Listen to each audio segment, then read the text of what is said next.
Welcome back. If you've just joined us, you're watching the news at 10, broadcasting on Channels Television live from Lagos and Abuja. A reminder of our main stories. Justice Adeniyi Ademola of the Federal High Court Abuja lambasted 37 DKMP APC lawmakers, asked them to vacate their seats. APC says it will appeal. Some northern elders warned presidency against extending emergency rule in the northeast. National Conference delegates adopt 70% voting pattern for decision-making at the CONFAD. And the United Nations warns over severe impact on the world, says there is higher risk of flooding this year.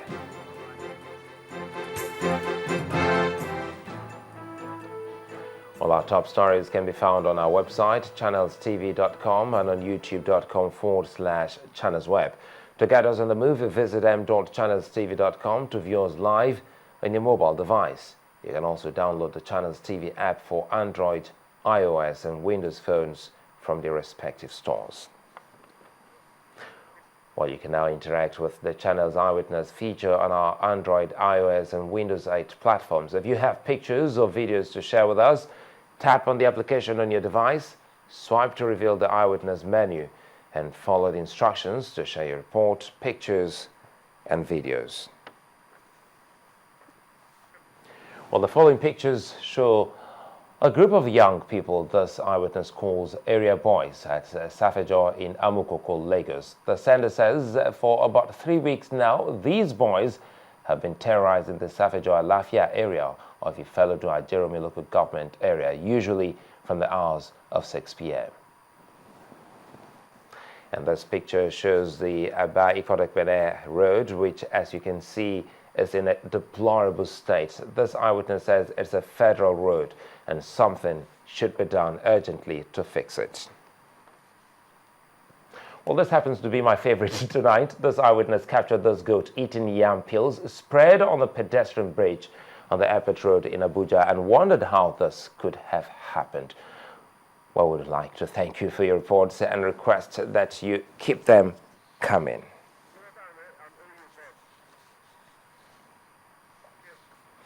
Well, the president will travel to Brussels tomorrow at the head of Nigeria's delegation to the 4th European Union Africa Summit, which opens in the Belgian capital on Wednesday, April the 2nd. The president, Goodluck Jonathan, and other heads of state and government of the European Union and Africa, as well as leaders of the EU and AU institutions, will, among other matters, discuss ways of stimulating growth and creating more jobs in Nigeria and the other African countries. The summit has as its theme investing in people, prosperity, and peace. The rights group Amnesty International has said both the Nigerian security agencies and the Boko Haram insurgents have committed war crimes in the troubled northeastern part of the country. A statement issued by the group says more than 1,500 people had been killed in the first 3 months of 2014, and the situation in the northeast region has escalated into a non-international armed conflict. Amnesty adds that it has documented the killings carried out in January, February and March of this year by Boko Haram and the Nigerian security forces. Part of the statement reads, quote, Amnesty International has received credible evidence that as the military regained control, more than 600 people, mostly unarmed, recaptured detainees, were extrajudicially executed in various locations across Maiduguri. End of quote. The rights group is asking the international community to ensure prompt, independent investigations into acts that might constitute war crimes and crimes against humanity.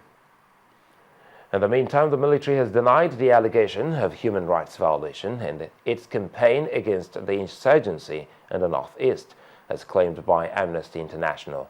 The defense spokesman, Major General Chris Olukolade, explained that necessary precaution has been taken in the operations to respect human rights, adding that the international rights watchdog is only looking for means of indicting the security forces by comparing them with the terrorists who have been disturbing the peace and rights of Nigerians.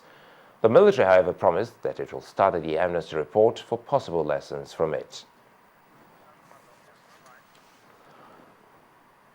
For more on the news at 10, let's go to our Abuja studios where Linda Akigwe is standing by to give us more.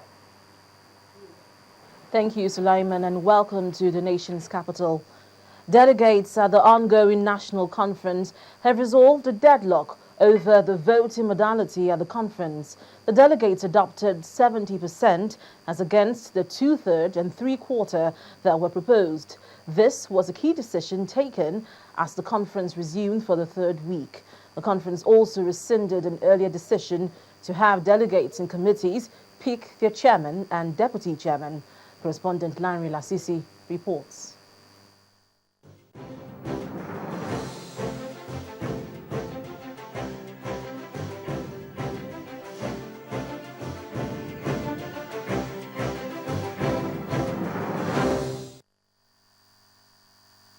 After the turbulent debate that led to the conference being adjourned last week, it was with much anticipation that plenary resumed on Monday.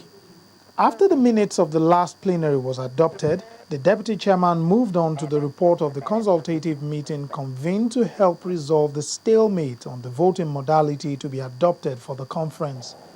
In the case of failure to reach consensus, the matter shall be decided by majority vote of 70% of delegates present and voting.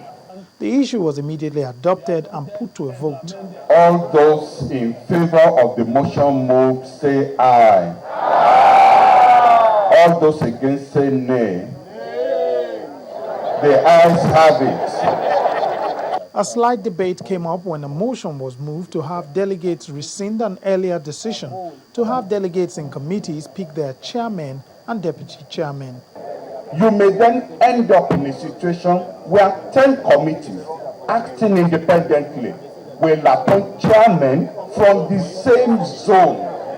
And then the problem will end up here. You could have women being marginalized, you could have the youth being marginalized, because all act independently. And I thought we want to find a solution to the problems of this country and not to be doing this. Thank you. May Lord. With an air of urgency, the delegates moved quickly to attend to other matters on the other paper. The work plan for the conference and the proposed committee structure was adopted with a few observations. Consulting with the chairman and the secretary, I think we have to go to government to see whether they give us more money for us to rent more committee rooms. This is what has led. It's not that we are not aware that we have put so many things together. We just wanted to make sure we didn't put incompatible subjects together. We realize, the points you've made. If the government gives us more funds, we will rent more committee rooms so we can break some of this. I would like to suggest the Secretariat should, as much as possible, have the committees remain at 20, reduce some committees, merge some committees, so that you don't ask government to give more money on this issue. The conference then adjourned for lunch. Delegates had different views on the resolution reached on the voting modality for the conference and the way the day's session had progressed. That 50 wise men and women appointed by the chairman to look into the 2/3 or 3/3 or even consensus, they saved this conference, honestly. You have seen how we resolve the issue. In fact, I can say with consensus. I'm telling you, this conference is going to take all issues on consensus. There will be no rancor. We're going to work for Nigeria, Nigerian unity, Nigerian progress, Nigerian development. I have mixed feelings, but I think the best approach would have been to split what you require 70% for and what you require simple majority for. That's the law of meetings anywhere in the world. It is not, you don't have one voting criteria for all issues. In the Nigerian usual way, we've dodged the issue. We've given an appearance of resolution. I know that the very issue will still come back to it, but we've merely postponed the evil day. All those arguments, counter-arguments, were aimed at laying down the solid foundation.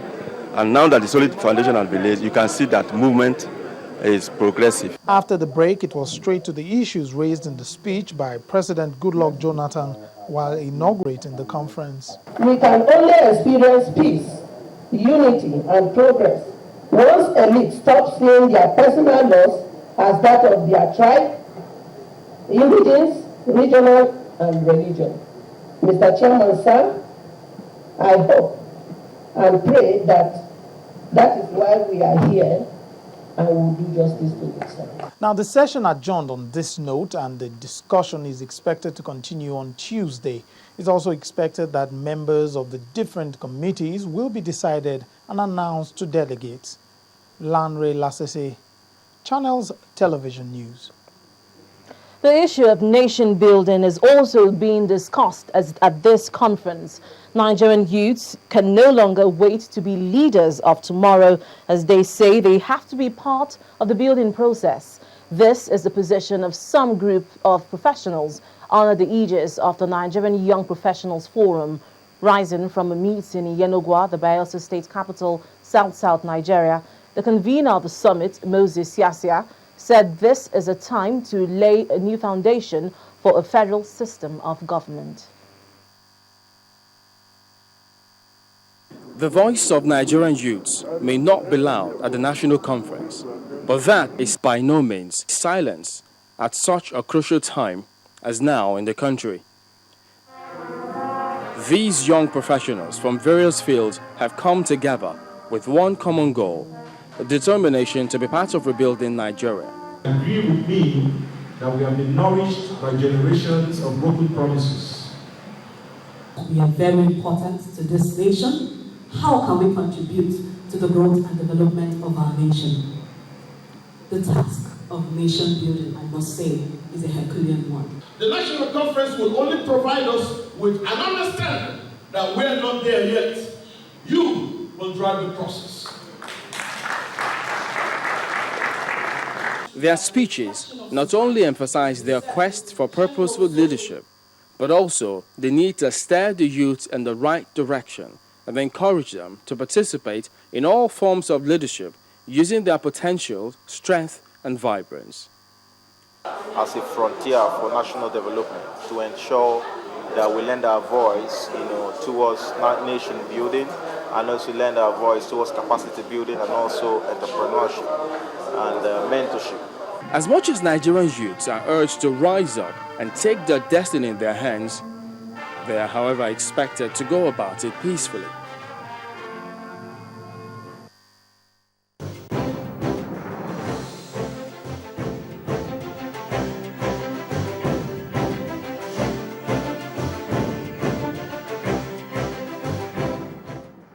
A Lagos High Court today turned down the bail application of Fred Ajidua, an alleged 419 kingpin.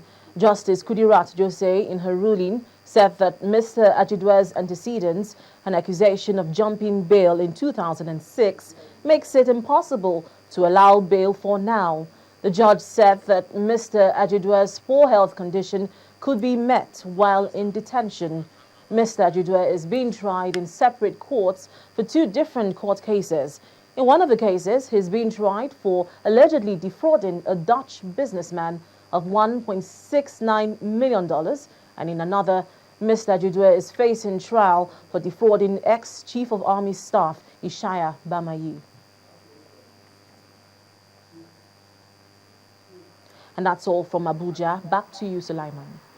Many thanks, Linda. When the news at 10 returns, Kwara State Governor Abdul Fattah Ahmed signs 2014 budget into law. That's on Business News. Do join us again.